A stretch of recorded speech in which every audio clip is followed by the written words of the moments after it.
Hello, and welcome to my analysis and strategy presentation on Blake Shelton. Now, in the past year or so, we've been going through a pandemic with the coronavirus, people losing jobs, unemployment, and the list goes on. This past New Year's Eve, Blake Shelton decided to release a new song called Minimum Wage, and unfortunately, this went very bad with fans. Now, the song itself is not that bad in my opinion. Not a big country fan, but still, it's a good song. What people are having problems with is the title and the phrasing in the songs. So, the title, Minimum Wage, being in the times that we're already in, minimum wage is something that has still been up in the air. People trying to make it $15 an hour, while most places it's still $7.25, $7.50, some higher and some lower depending on the state that you're in. Minimum wage in this time and era is not something to be joked about. Minimum wage in one state is letting people live, while many other states are trying their best to make their way through everyday life. There's a phrase in minimum wage that goes, "Girl, your love can make a man feel rich on minimum wage."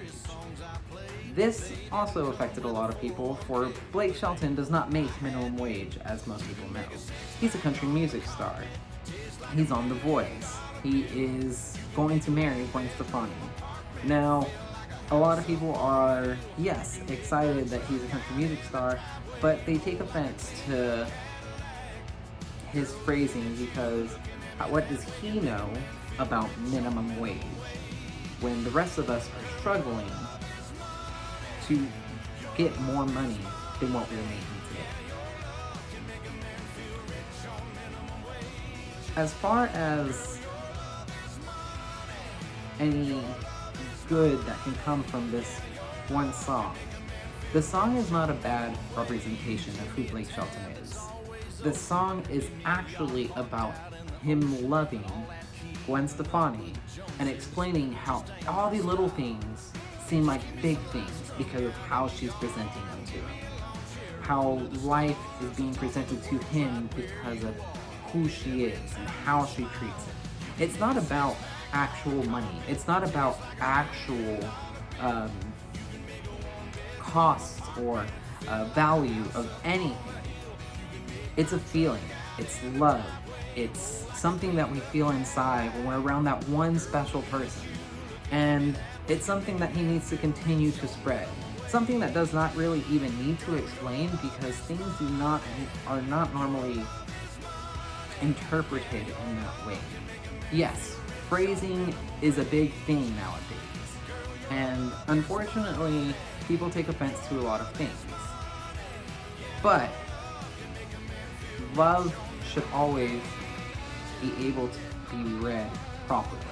No matter phrasing, no matter how anything is worded or said, if the meaning is represented with love, it should automatically click in people's heads that it is meant for love, not to be meant for offense, not to be making fun of anybody, not to be belittling anybody.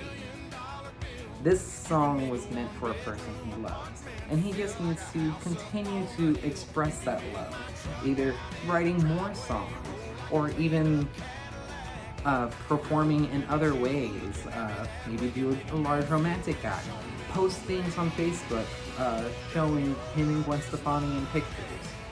These things, as long as they are not worded to offend anybody, just like in the song, are going to help people realize this is not about me, this is about a man's love for somebody else. This song is a representation of his love for Gwen Stefani. And he needs to continue to spread that in any and all ways.